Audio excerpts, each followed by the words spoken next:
Halo semua, kembali lagi ke Apa Itu Channel. Setelah menonton, jangan lupa like, komen, share, dan subscribe ya teman-teman. Serta ikuti juga video-video menarik lainnya. Wah, hijau sekali. Kira-kira apa itu ya teman-teman? Wah, daunnya lebat sekali ya teman-teman. Itu daun apa ya teman-teman? Teman-teman ada yang tahu nggak itu daun apa?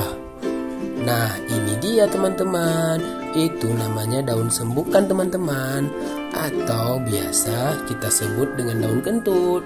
Wah, daun ini kalau dirobek atau kita remas akan mengeluarkan aroma seperti bau kentut.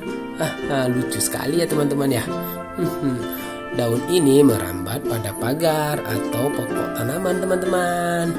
Nah, daun sembukan ini juga memiliki banyak manfaat teman-teman. Salah satunya untuk meredakan sakit perut, sesuai dengan namanya ya teman-teman ya.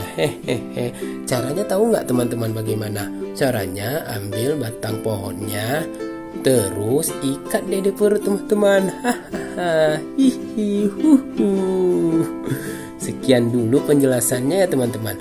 Semoga bermanfaat dan selalu bersyukur. Bye-bye.